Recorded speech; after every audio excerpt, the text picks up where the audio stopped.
morning, everybody. This is Dan here.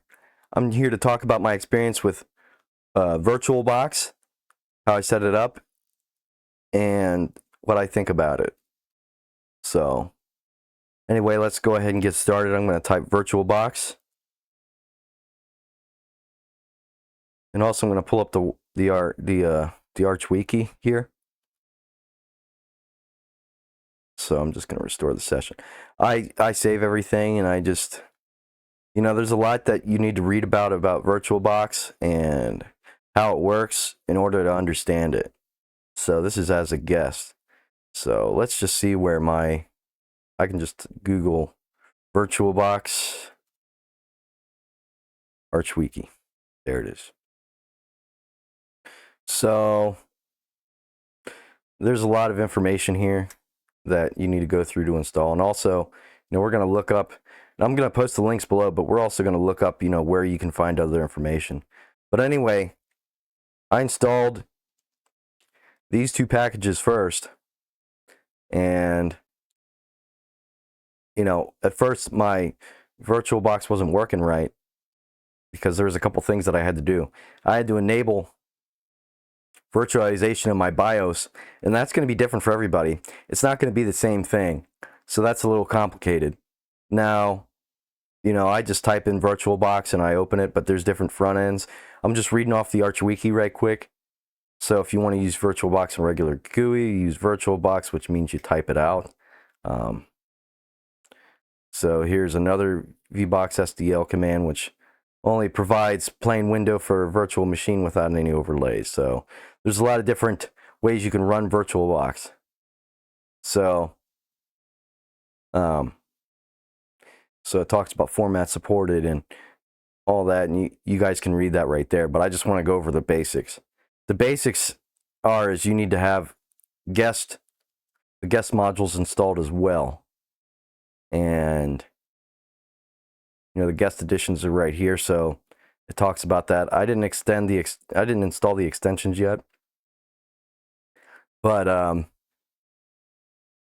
yeah, I'll show you what you need to install. So this isn't the only thing you need to install. The other thing you need to install is users and guests. No, Virtualbox install Arch Linux as guest. And the reason why you want this is because you're going to want your display manager to boot right, because it will not boot up right if you do not do this.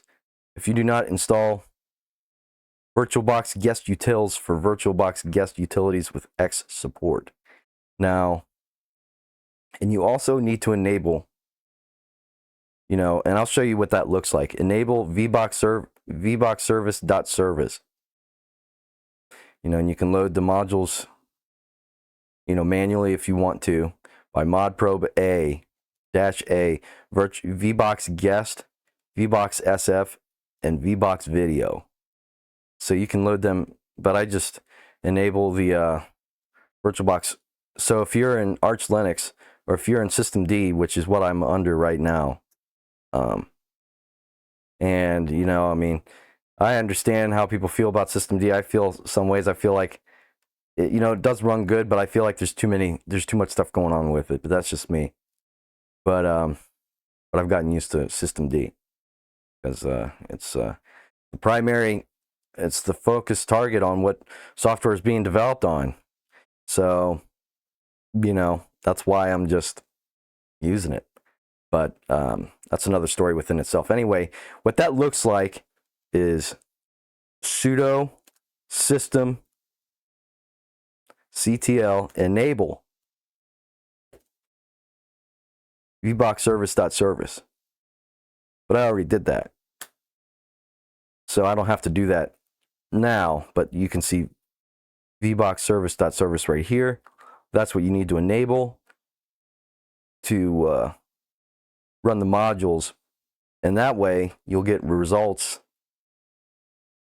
like this. And also another thing, before I start this up, let's go to settings. When you finish installing your Virtualbox ISO, you want to make sure that you detach the optical and the floppy and just boot from the hard disk. That's what you're going to want to do. I didn't know that, and I was running into problems. So that's just another FYI. I'm going to go ahead and start this. So right now I installed a KDE version of Arch Linux through Arch install, which I'll eventually show, what that looks like. But I'm just showing you my VirtualBox right quick. What it's supposed to look like. It's supposed to boot in, which it does. And I'll change the screen right here. You always have to do that every time, which is fine. So I'm just messing around here. So I gave my machine, just write an HTOP. I gave my machine, 8 gigs of memory, and swap is 3 gigs because I gave it 100 gigs of hard drive space because I have a 2 terabyte hard drive. Now I'm eventually going to install some software on here, but I'm also going to show how I do an Arch install myself. I use the easy way to install it, but I'll also show how I do the manual install at some point. But I'm just going to do that. But anyway, I'm going to close this out. I just wanted to show that right quick. And save the state. So we're going to save the state. And I'll show you what that looks like. Now, for instance, I closed this in a saved state. I didn't power it off. So all I got to do is double click on it, go to switch, and it's going to restore it. And that's awesome. What I normally do to turn it off is I just turn it off. I just go to shutdown.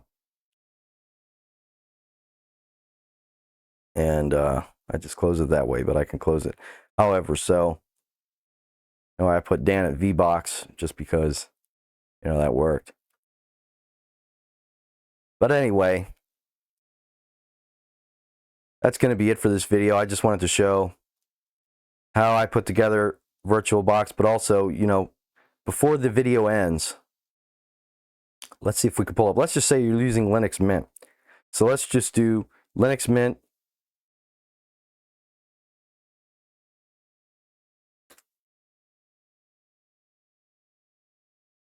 And it's going to be different for everyone. So, I'm going to try to do at least a...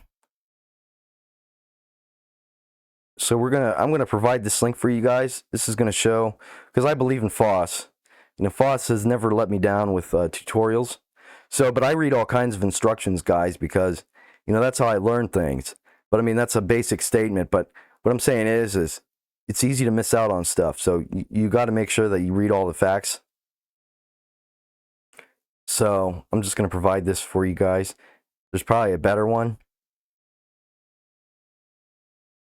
But this is how to run VirtualBox in, linuxmint in VirtualBox. So never mind.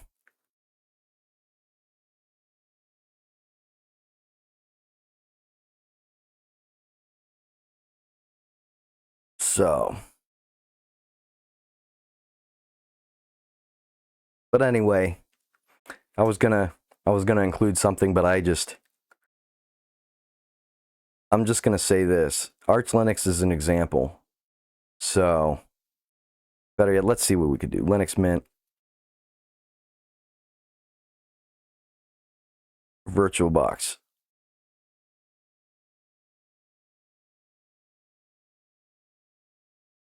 So here we go. I don't want the forums. Let's just... So there we go.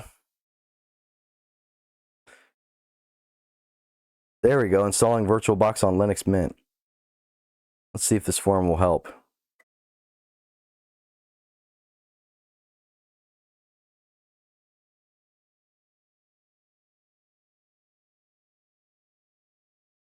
So I'm just going to send this one because you'll get the dependencies and stuff like that. I'm sure there's a download you guys can follow. So I'm just going to post this forum when I get the chance.